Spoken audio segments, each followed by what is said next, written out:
The Story of the Three Bears. Once upon a time there were 3 bears who lived together in a house of their own in a wood. One of them was a little, small, wee bear, and one was a middle-sized bear, and the other was a great, huge bear.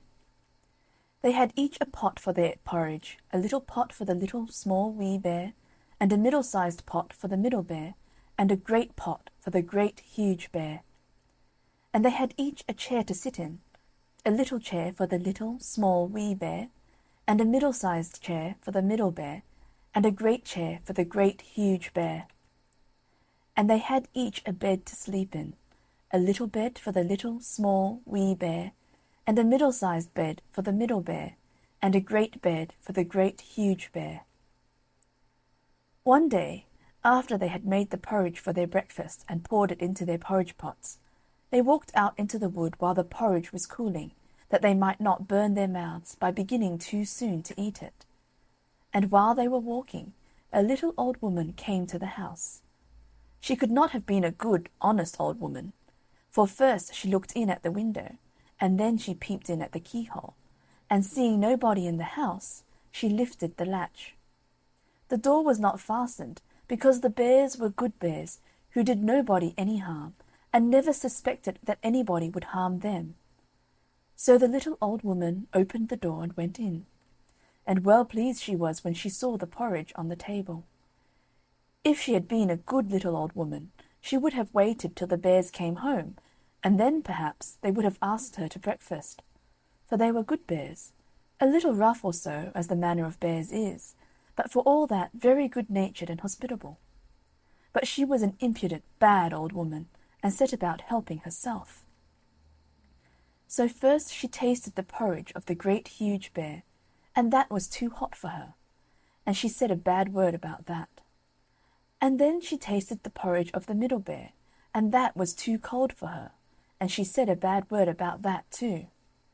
And then she went to the porridge of the little, small, wee bear, and tasted that, and that was neither too hot nor too cold, but just right. And she liked it so well that she ate it all up. But the naughty old woman said a bad word about the little porridge pot, because it did not hold enough for her. Then the little old woman sat down in the chair of the great huge bear, and that was too hard for her. And then she sat down in the chair of the middle bear, and that was too soft for her. And then she sat down in the chair of the little, small, wee bear, and that was neither too hard nor too soft, but just right. So she seated herself in it, and there she sat till the bottom of the chair came out, and down she came plump upon the ground. And the naughty old woman said a wicked word about that too. Then the little old woman went upstairs into the bedchamber in which the 3 bears slept. At first she lay down upon the bed of the great huge bear, but that was too high at the head for her. And next she lay down upon the bed of the middle bear, and that was too high at the foot for her. And then she lay down upon the bed of the little, small, wee bear, and that was neither too high at the head nor at the foot, but just right. So she covered herself up comfortably and lay there till she fell fast asleep. By this time the 3 bears thought their porridge would be cool enough, so they came home to breakfast. Now the little old woman had left the spoon of the great huge bear standing in his porridge. "Somebody has been at my porridge," said the great huge bear, in his great, rough, gruff voice. And when the middle bear looked at his, he saw that the spoon was standing in it too. They were wooden spoons. If they had been silver ones, the naughty old woman would have put them in her pocket. "Somebody has been at my porridge," said the middle bear in his middle voice. Then the little, small, wee bear looked at his, and there was the spoon in the porridge pot, but the porridge was all gone. "Somebody has been at my porridge, and has eaten it all up," said the little, small, wee bear in his little, small, wee voice. Upon this the 3 bears, seeing that someone had entered their house and had eaten up the little, small, wee bear's breakfast, began to look about them. Now the little old woman had not put the hard cushion straight when she rose from the chair of the great huge bear. "Somebody has been sitting in my chair," said the great huge bear, in his great, rough, gruff voice. And the little old woman had squatted down the soft cushion of the Middle Bear. "Somebody has been sitting in my chair," said the Middle Bear, in his middle voice. And you know what the little old woman had done to the third chair. "Somebody has been sitting in my chair, and has set the bottom out of it," said the little, small, wee bear, in his little, small, wee voice. Then the 3 bears thought it necessary that they should make farther search. So they went upstairs into their bedchamber. Now the little old woman had pulled the pillow of the great huge bear out of its place. "Somebody has been lying in my bed," said the great huge bear, in his great rough, gruff voice. And the little old woman had pulled the bolster of the Middle Bear out of its place. "Somebody has been lying in my bed," said the Middle Bear, in his middle voice.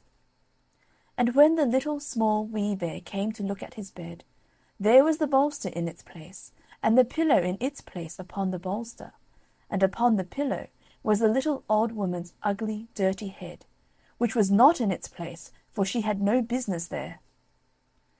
"Somebody has been lying in my bed, and here she is," said the little, small, wee bear, in his little, small, wee voice. The little old woman had heard in her sleep the great, rough, gruff voice of the great, huge bear, but she was so fast asleep that it was no more to her than the roaring of wind, or the rumbling of thunder. And she had heard the middle voice of the Middle Bear, but it was only as if she had heard someone speaking in a dream. But when she heard the little, small, wee voice of the little, small, wee bear, it was so sharp and so shrill that it awakened her at once. Up she started, and when she saw the 3 bears on one side of the bed, she tumbled herself out at the other and ran to the window. Now the window was open, because the bears, like good, tidy bears as they were, always opened their bedchamber window when they got up in the morning. Out the little old woman jumped, and whether she broke her neck in the fall, or ran into the wood and was lost there, or found her way out of the wood, and was taken up by the constable and sent to the house of correction for a vagrant as she was, I cannot tell. But the 3 bears never saw anything more of her. End of chapter 18. The story of the 3 bears.